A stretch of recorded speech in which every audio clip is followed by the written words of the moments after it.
My name is Rosa Tejeda. I am the Charity First program coordinator, and so my role is basically putting this conference on for you all. So with that being said, how are we feeling? Are we excited? Are you guys looking forward to the workshops? Yeah? Okay, beautiful. So like I said, I'm extremely excited and honored to be in this space with you all. You know, when we originally started planning this event, we really wanted to centralize the identity of being first gen, right? So how many of you all are so proud to be a first generation college student? I don't know, that doesn't sound like pride. How many of you all are proud to be first generation college students? Can I hear you? Right, there we go. Beautiful. So, because of that, like I said, we wanted to put this conference on for you all. I'm so happy to be able to put on this wonderful event for you all. I hope you all enjoy not only your cool portfolios, but also check out the inside. It has the conference program. It has our new Trying First stickers that are so cool. Shout out our student worker Ava for helping us create that. Yep, she did that. And so I also wanted to mention that if you haven't signed up for your headshot, to please do so.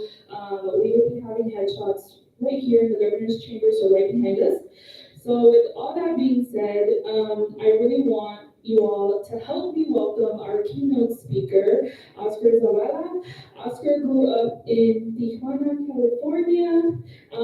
He graduated from San Isidro High School in 2009, and as a first generation college student himself, he attended UC San Diego, so shout out UC San Diego alum, right? That's about to be y'all, is it not? Is it not? Yeah, exactly. So he graduated with his BA in Human Development in 2014, and upon graduating UCSD, Oscar then worked at SDSU, my alma mater, as a student programs manager while completing his master's in public administration in 2019. Currently, Oscar is a leader in the talent acquisition space in the corporate sector. His most recent experience includes serving as a recruiter for HubSpot, which is a fast-growing software company in Cambridge, Massachusetts, and most recently as a recruiting and diversity partnership lead at Microsoft Incorporation. Oscar's goal is to continue growing in the field of people operations with an emphasis on attracting and retaining traditionally underrepresented talent. So with that being said, please help me give Oscar Zavala a warm welcome.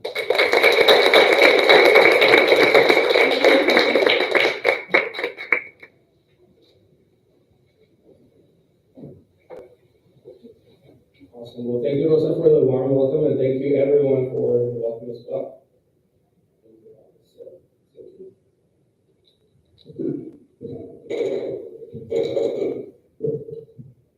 Great. I still get nervous when I do these, so bear with me. So I want to start off by saying how much of an honor it is for me to be here as your keynote speaker. I want to give a special shout out to Josue Pinal from the Career Services Center and to Rosa for putting this event together and bringing us all here to share our stories and our experiences. As a fellow Trident and a UCSD alum, I am thrilled to be back on campus to connect with you this morning. I'm even more excited because this June will mark 10 years since I graduated and I walked across that stage at Lehman. And I have to say, it feels very surreal to be standing here today as a keynote speaker. But more than that, I'm excited because I know firsthand how important it is to have spaces that support first-gen students like us. You know that classic question people ask you about, where do you see yourself in 10 years? Well, as I wrote these lines, I couldn't help but to reflect on the past decade and how those experiences have led me to be here with you all today. Now, when people talk about first gen, there are a lot of different definitions that come up. Some people define it as being the first one in your family to graduate from college, while others include folks that came to the US for an education or whose parents immigrated into this country but attended college in another country. So it really varies who you ask. But what I've learned over the years is that there's no one right way to define this term. What matters the most is how you identify yourself and how you can feel like, how you can benefit from joining communities like this one. That's why my goal today is to share about my journey as a first gen student, and then also now as a professional, and offer some insights and advice that I hope will be helpful. I'll talk about some of the challenges and obstacles I faced during my time here at UCSD, but I'll also share some of the strategies that helped me overcome those challenges. Hopefully, that'll make it easier for you to navigate this journey. Ultimately, my hope is that my story and those insights will inspire and empower all of you to pursue your own dreams and goals.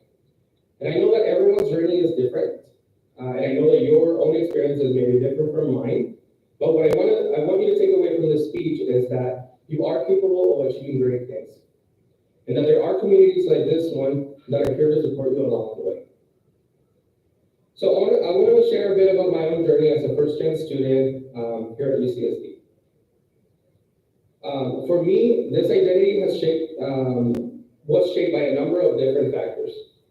Growing up, I spent my childhood in Tijuana, where I lived with my mom along with my 5 siblings. My family was divided by a border because my dad was living and working in the US to support our family. When I was 13, my mom, my sister, and I came to the US to live with my dad. That was the first of many transitions I would have to experience as an immigrant to this country.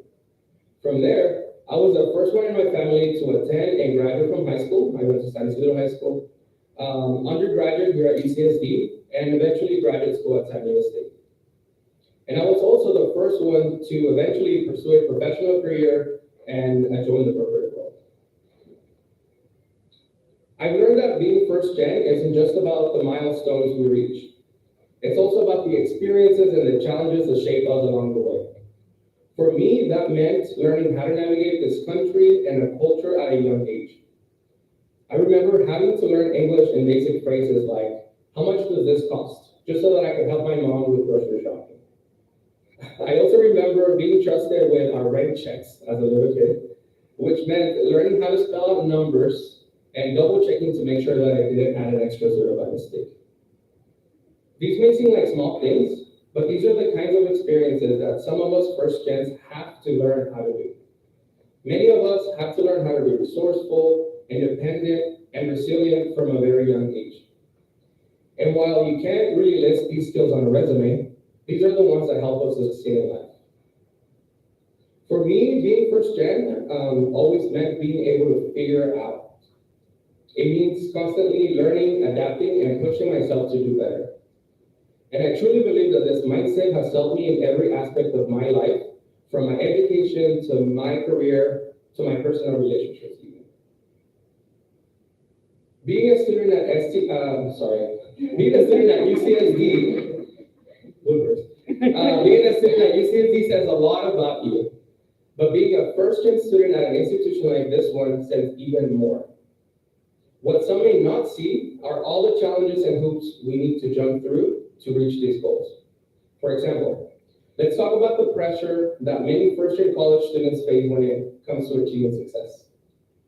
In my experience, since I came to the US, I was in middle school, I felt this unspoken pressure to be a good student, to get good grades, and to act as a role model for my younger sister. I knew that by setting a positive example for her, I could pay my parents back for the sacrifices they made to bring us here. As first-year students, we often carry the weight of our family's expectations on our shoulders, even if they're not explicitly said. We may feel like we have to be perfect, to never make mistakes, to always be best. And while the pressure can be a powerful motivator, it can also be incredibly daunting. But here's the thing. I learned along the way that you don't have to be perfect. You don't have to be perfect. You don't have to have it all figured out. We are allowed to make mistakes, to stumble, and to fail. That's what being a first-gen student is all about.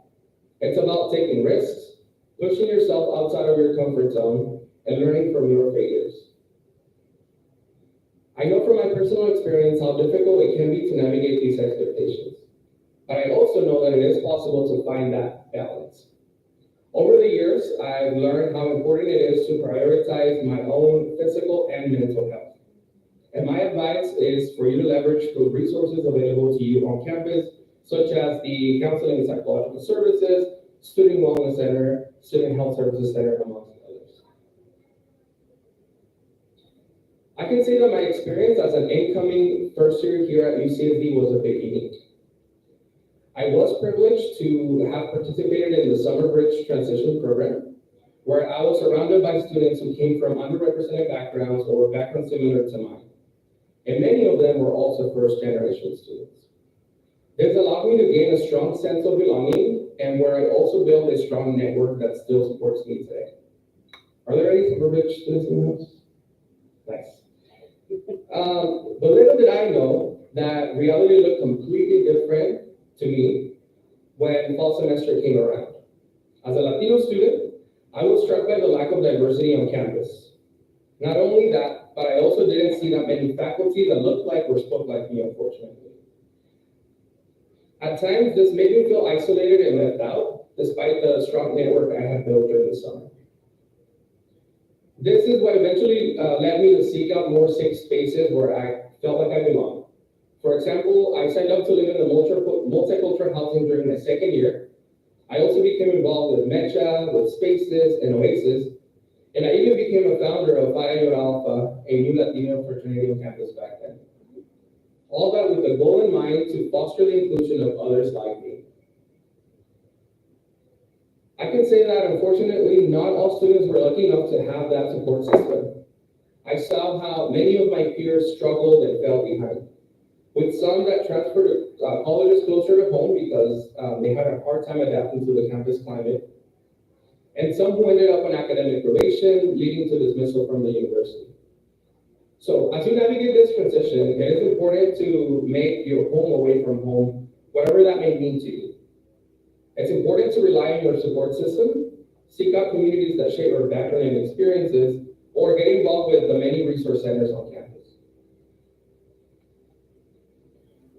So while this may not be the case for all first-gen students, another challenge that I came across when I came to UC San Diego, and which I still deal with today, is grappling with the concept of privilege.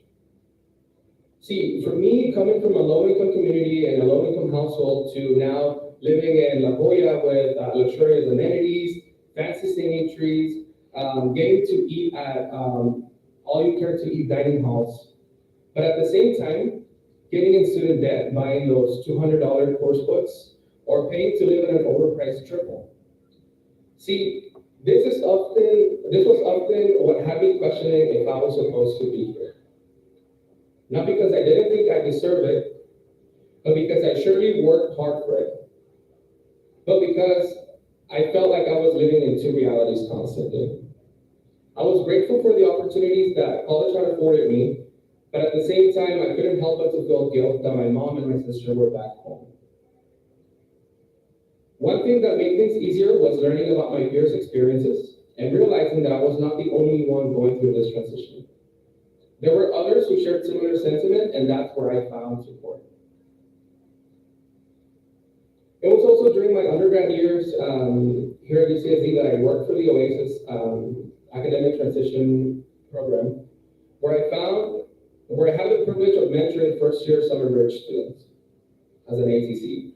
I was humbled to learn that many of our students in our program faced challenges that were far difficult than my own. From growing up in the foster care system to some living in toxic home environments, and then there were others who luckily came from more privileged situations. So when we talk about first-generation students, it is important to acknowledge that not all paths look the same. But despite these differences, we all share one common goal: to use education as a means of building a better future. So when I see this group, I think about all the things you all may be going through. The all-nighters, having to juggle courses in a quarter, some of you even balancing an internship or a job, plus all the other things that life may throw at you. For example, being a college student while surviving a global pandemic. Props to you all. I will say though, that my path towards graduation was not always a smooth sailing. When I applied to UCSD, I came in as a computer science major. And let me tell you, I was completely clueless about the field or careers opportunities in computer science. I remember during my first quarter, I struggled to keep up with my intro courses. It was later that I found out that a lot of my classmates had already completed coding boot camps prior to coming to UCSD, and some of them had taken AP Computer Science and AP Statistics. That's when I felt I was already behind. Despite my efforts, I eventually realized that this major was not what I was expecting, and then I went on this journey of self-discovery and officially switched my major to communications. After a few quarters, I took a few courses, and then I considered switching to sociology, and the story goes on. I finally ended up declaring a major in human development with the goal of becoming a child psychologist, and guess what happened after that? Spoiler alert, I did not become a psychologist. I remember as graduation approached, I realized that I hadn't done enough to prepare for what came next. Like many first-year students, I was focused on making it to graduation, that I hadn't given much thought about going to graduate school or defining my career path. See, to me, the fact that I made it here was already a huge deal. I remember that in my mind, my goal was to graduate from UCSD. I did have a few friends who were more practical than I was, and they looked into the GREs, taking the LSATs, but I know I personally didn't look into it. I was more focused on the now. I tried balancing my part-time job, my current semester grades, and my personal life. See, I share my story as an undecided first-generation student, definitely not to scare you about making the wrong decisions, but instead to encourage you to explore your interests. That it is okay to learn as you go. If there's something to learn from my experience is that you have a ton of resources available to help you navigate these complex decisions. For example, getting the opportunity to meet with a first-gen success coach, or dropping by the Career Services Center to help you explore your career interests. For some of us, pursuing higher education is a game changer. I often reflect on the value that education has contributed to my life and how it allowed me to break and still break generational cycles. Education has opened doors of opportunities that I never thought would be possible, like studying abroad. This life-changing experience allowed me to spend 6 months in Madrid with a group of 20 plus UC students from all over California, many of whom were also first gen like myself. We had the opportunity to travel to different countries, explore museums, and meet people from all over the world. This was definitely an experience that I will remember forever, and that I'm grateful that education made that possible for me. So if you're able to and the opportunity arises, I would give it 5 stars and highly recommend.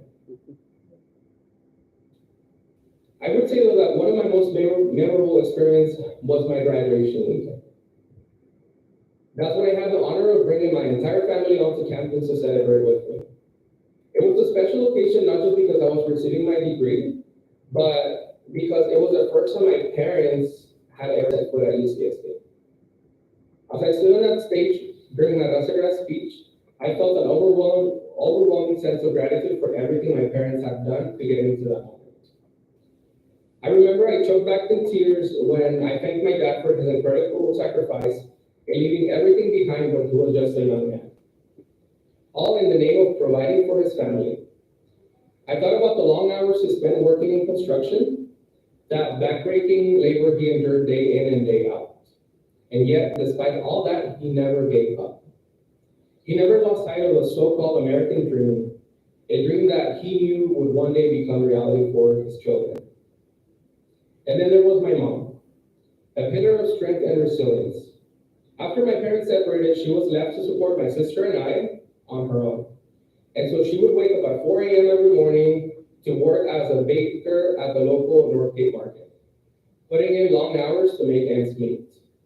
She never complained. She never asked for anything in return. All she wanted to see was for her children to succeed. So I remember standing there on that stage with my parents, beaming with pride in the audience, and I knew at that specific moment that I had paid back a small portion of all their sacrifices. And while this would have been a perfect, happy ending, the story did not end there. Once I graduated, I entered the real world. I realized that my identity as a first gen also played a role in my professional development. For example, one of the challenges I faced early on in my career was not knowing what I wanted to do when I grew up. See, I thought picking a major was hard. Now imagine now actually getting to decide what you wanted to do as a career. And to be quite honest, I'm still figuring that out. I've learned that with every milestone I reach and every new opportunity I step into, I end up discovering other possibilities and potential career paths. If there's one thing I've learned on this journey is that there's always room for exploration and opportunities for innovation. I remember attending a conference a few years back, and our keynote speaker actually shared an insight that stuck with me. Research shows that there is a great percentage of jobs of the future that have not been invented yet. So that was music to my ears. I'm a true believer of that. I've enjoyed my career growth because it has allowed me to explore and make transitions as I go. It's led me to do a career pivot into the technology sector at the age of 28. These opportunities have allowed me to work with teams across the globe, and they've allowed me to develop one of my passions, which is to help increase the representation of folks like us in today's workforce. Let me tell you, that has been one of the proudest achievements of my career. So I also want to give credit where it's due, because of course, I know that I didn't figure it all out by myself. I can honestly say that I stand on the shoulders of remarkable mentors, managers, and peers who invested their time in my own growth. It was because of the connections I made and the inspiring stories of folks who share similar backgrounds as mine that I'm still learning how to navigate the professional environment. It actually wasn't until a few years ago that I was introduced to the concepts of mentors and sponsors. See, I knew that a mentor was someone who you could ask for advice, perhaps someone working in the same field as you or a field that you aspire to get into. But a sponsor is someone who is actively advocating for you, someone who's not afraid to drop your name in a room full of opportunities, and someone who can help you land those opportunities. I can tell you my mind was blown. I realized that I still had a long way to go in my career development, and that my commitment to wanting to lend a hand to those coming after me had just gained a new meaning. Shortly after, I started thinking strategically about who I wanted to ask for help and who I should build relationships with that could potentially develop into sponsorships. So my small piece of advice is to start networking early on and look for mentors and why not potential sponsors. You don't have to wait until you graduate to start networking like I did. The connections I've made here at UCSD have opened doors even when I moved across the US. You'd be surprised to find out how many folks out there are genuinely interested in sharing their experience, offer advice, or give you tips to learn how they got to where they are. And even if they don't have time to commit to a formal mentorship relationship, they still may be able to introduce you to someone in their network. Trust me, I know it can be difficult sometimes for some of us to ask for help, but you never know who you'll meet who can make a difference in your future. As first-gen students and professionals, we often feel the pressure to compare our timelines to those timelines of others. But the truth is, everyone's journey is different. When I was preparing for graduation, I had a lot of preconceived notions of all the checkboxes I needed to cross before I reached success. But I've learned that success is not just about checking off boxes or following a set timeline. I know personally I cannot compare my own journey to that of my parents, or I can't even compare my journey to that of my younger sister. It's all about defining your own meaning of success based on your values, your passions, and your goals. That is the beauty of being trailblazers. We get to choose what success means to us. Another important thing to remember is that success looks different for everyone. It's not just about getting the grades or landing a high-paying job or getting the highest GPA. Success can mean pursuing that career that you are passionate about, giving back to your community, or being happy and fulfilled in your own personal life. So as you navigate the pressure to succeed, I encourage you to take a step back and ask yourself, what does success mean to me? What are my values, my passions, my goals? And how can I pursue those things in a way that feel authentic and true to who I am? Remember that you're capable of achieving great things, but you don't have to do it all alone. So a piece of advice is to trust the timing of your life. Take the time to celebrate the small and the big wins along the way, and don't be afraid to redefine and tweak the definition of success. So as you prepare for life after graduation and start looking for your next move, you will go through many interviews in the future. Whether it's an interview for an internship, a job, or a graduate program, you will be tasked with being able to introduce yourself and tell your story. As someone who interviews people for a living, I usually get like 30 to 45 minutes to try to get to know a candidate, their skills, and their potential. But you think I can do that in 30 minutes? Of course not. As a talent acquisition professional, a frequent question I ask is, can you tell me a bit about yourself? And you may find yourself highlighting the qualities that makes us first gens valuable assets. To me, the experience of being first gen is a synonym of resilience, grit, being able to figure things out, being great at dealing with ambiguity, and embracing innovation. First gen professionals have to navigate unfamiliar terrain, overcome obstacles, and break barriers to succeed. And that's what makes us valuable to any space we join. I mean, how do you explain to an interviewer that you learned how to fill out checks at the age of 13? That's figure out factor, right? How do you explain that you were on the phone with a customer service rep, asking why your mom's phone bill came higher this month at the age of 15? That's great phone skills at the age of 15, right? How do you explain that you were translating medical and legal documents for your parents at the age of 14? They say that first gens are built differently. And I am convinced that any organization, team, or program will be fortunate to have you. This is important because guess who will be the next generation of educators, politicians, engineers, entrepreneurs, healthcare providers, innovators, you name it. It will be you. So I want to recognize and give thanks to those spaces that provided me support and those that will continue to support your growth, because they're investing their time and resources to help students like you and I to reach our full potential. Because when you empower first gens to explore, to choose their paths, and you challenge them, you're giving them the tools to succeed. That, combined with all the other factors that make first gens individuals unique, will set you up to achieve more than you can imagine. So as I reach my 10-year mark since graduation, I often find myself beaming with pride as I look around my group of first-gen friends that now have become family. We still continue to celebrate each other's milestones, from having children, getting married, to graduations and starting new businesses. These trailblazers are now accomplished attorneys who are the youngest in their firms, female engineers leading construction projects in male-predominant fields, healthcare heroes saving lives during the pandemic, amongst other successful career journeys. So before I wrap up, let me ask you something. Where do you see yourself in 10 years?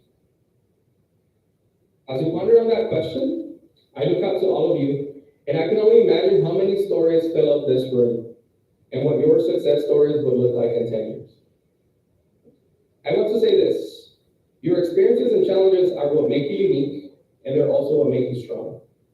You have resilience and determination that cannot be taught in the classroom. And no matter what obstacles you may face along the way, you have what it takes to achieve them and to achieve your goals. So keep pushing forward, keep learning, and keep believing in yourself. You are capable of achieving great things, and I can't wait to see what you'll accomplish next.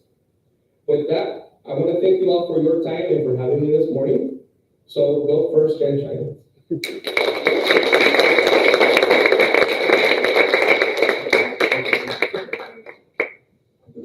Let's give Oscar another round of applause. Maybe stand up. Can we stand up?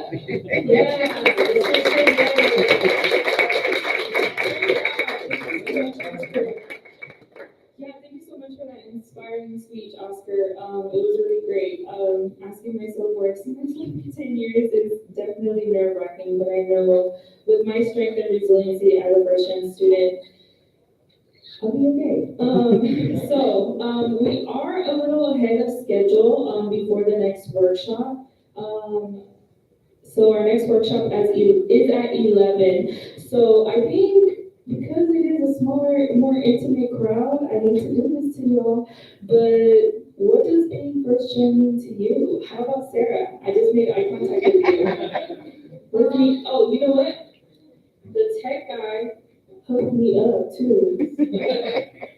How about we testing? We're gonna hear from Sarah what being first gen means. Let's give it up for Sarah.